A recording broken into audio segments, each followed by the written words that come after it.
Hello everyone, welcome to TSN Education channel. Today we will do class 8th history chapter 5 when people rebel 1857 and after, fourth video.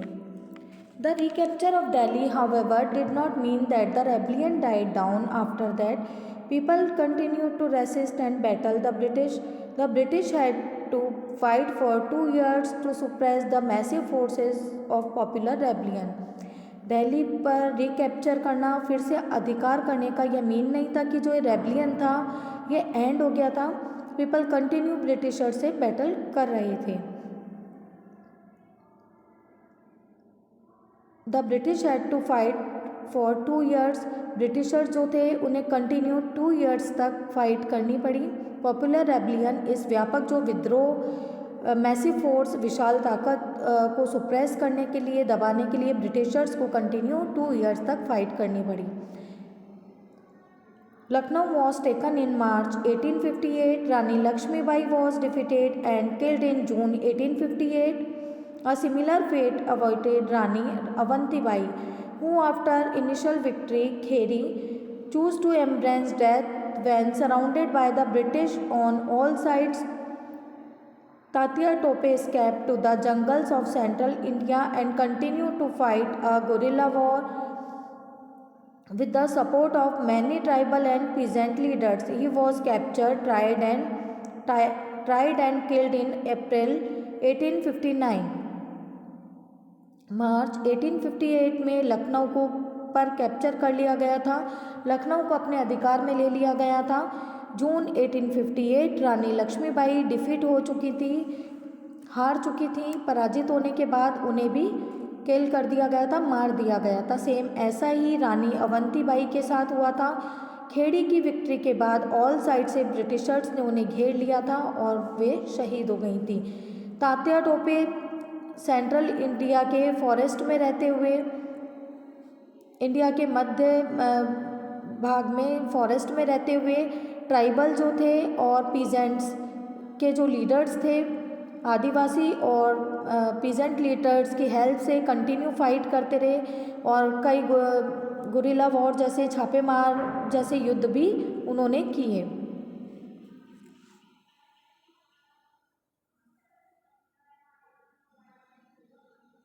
He was captured, tried and killed in April 1859.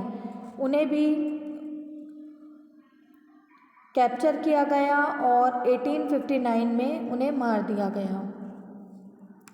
Just as victories against the British had earlier increased rebellion, the defeat of rebel forces increased desertions. The British also tried their best to win back the loyalty of the people. They announced rewards for loyal landholders would be allowed to continue to enjoy traditional rights over their lands. Those who had rebelled were told that if they submitted to the British and if they had not killed any white people. जिस तरह Britishers के against victory से rebellion को encourage मिला था, वे जीत से उन्हें उत्साह मिला था, उसी तरह रिबेल फोर्सेस के डिफीट, हार से उनका जो उत्साह था वह खत्म होता जा रहा था.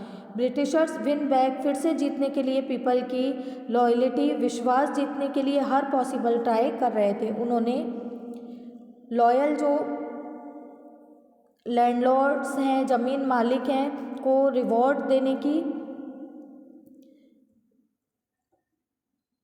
डिक्लेयर किया और उनकी लैंड पर उनके ट्रेडिशनल राइट्स भी बने रहेंगे, उन्हें ये आश्वासन दिया.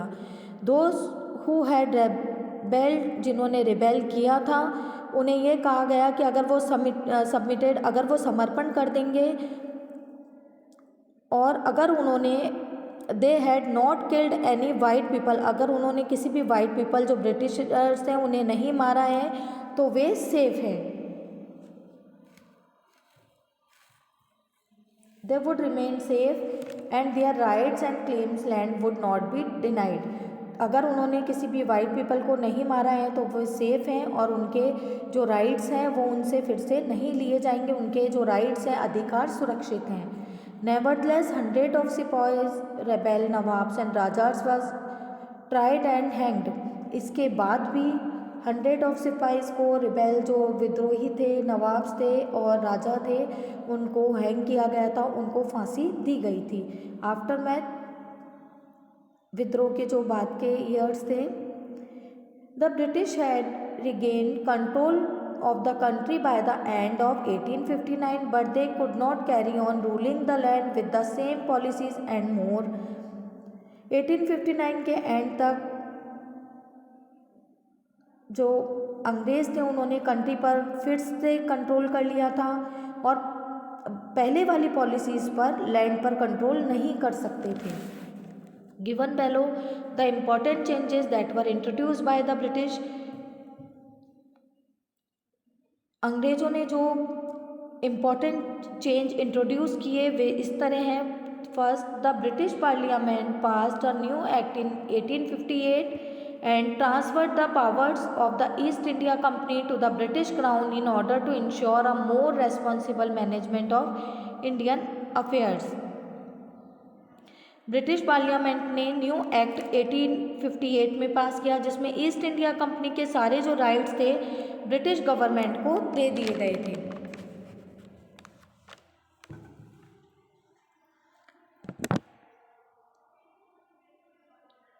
To the British Crown in order to ensure a more responsible management of Indian affairs, a member of the British Cabinet was appointed Secretary of State for India and made responsible for all matters related to the governance of India. He was given a council to advise him called the Indian Council. The Governor General of India was given the title of Viceroy, that is personal representative of the Crown. Through these measures, British government accept directly responsibility for ruling India.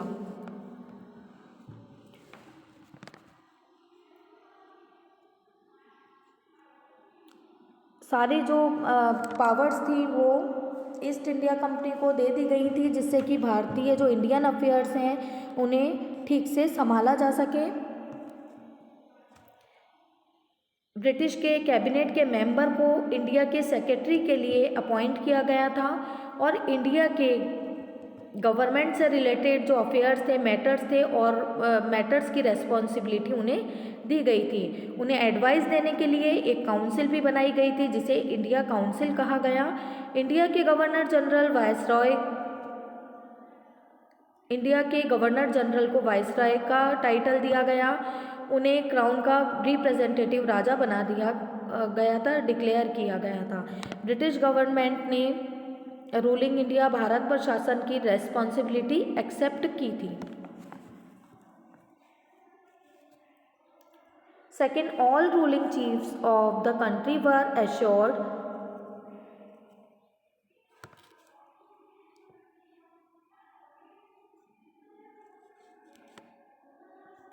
that their territory would never be annexed in future.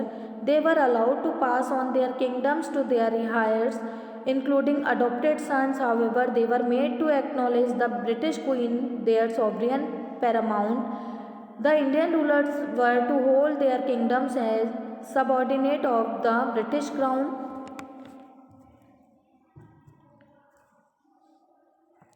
Country के जो ruling chiefs को ये assure किया गया था, जो शासक थे उन्हें भरोसा दिया गया था कि फ्यूचर में उनकी जो टेरिटरी है उनके प्रांत पर कभी भी कब्जा नहीं किया जाएगा। उन्हें अपनी किंगडम, अपने जो हेयर, जो वंशज हैं और इसके अलावा जो अडॉप्टेड सन हैं, उनके जो दत्तक पुत्र हैं, उनको देने के लिए भी अलाउ किया गया। उन्हें यह भी किया गया कि वे ब्रिटेन की क्वीन को अपनी जो अधिपति, उन्होंने एक्सेप्ट किया कि ब्रिटेन की क्वीन को ही रानी माना जाएगा और उन्हें अपने किंगडम पर रूल करने की परमिशन दी गई। It was decided that the proportion of Indian soldiers in the army would be reduced and the number of European soldiers would be increased. Indian soldiers के प्रोपोर्शन को कम करने के लिए यूरोपियन सोल्जर्स को increase करना decide किया गया और यह भी डिसाइड हुआ। It was also decided that instead of recruiting soldiers from Awadh, Bihar, Central India and South India, more soldiers would be recruited from among the Gorkhas, Sikh and Pathans. यह भी decide हुआ कि Awadh, Bihar, central India, जो मध्य Bharat, south India, दक्षिणी भारत से soldiers की जगह गोरखा, सिख और पठान को मिलिट्री में रिक्रूट किया जाएगा, भर्ती किया जाएगा। The land and property of Muslims was confiscated on a large scale and they were treated with suspicion and hostility. The British believed that they were responsible for the rebellion in big way. Muslims की जो property और land को large scale पर जब्त कर ली गया था और उन्हें सस्पिशियन, संदेह और हॉस्टिलिटी, शत्रुता के साथ उनके साथ ट्रीट किया जाता था। और ब्रिटिशर्स जो थे वे ऐसा बिलीव करते थे कि जो रिबेल हुआ है उसके लिए ये लोग ही रेस्पॉन्सिबल हैं। The British decided to respect the customary religious and social practice of the people in India. जो ब्रिटिशर्स ने डिसाइड किया कि इंडिया के पीपल के रिलीजन और जो उनके सामाजिक रीति रिवाज हैं और जो अधिकार हैं उनकी रेस्पेक्ट की जाएगी। Policies were made to protect landlords and zamindar and give them security of rights over their lands. Landlords, ज़मीन मालिक और जो ज़मींदार को सिक्योरिटी देने और इसके अलावा लैंड्स पर उनके राइट्स को देने के लिए पॉलिसीज़ बनाई गई। New phase of history began after 1857। इसी तरह 1857 के बाद जो हिस्ट्री का एक न्यू फेज स्टार्ट हुआ था।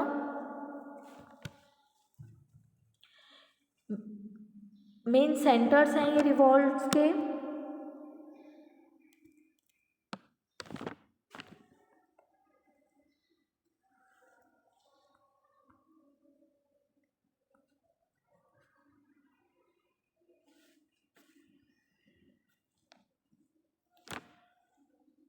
For a heavenly kingdom of great peace. While the revolt was spreading in India in 1857, a massive popular uprising was raging in the southern part of China. It had started in 1850 and could be suppressed only by the mid-1860. Thousands of laboring poor people were led by Hong Xiong to fight for the establishment of the heavenly kingdom of great peace. This was known as the Taiping Rebellion.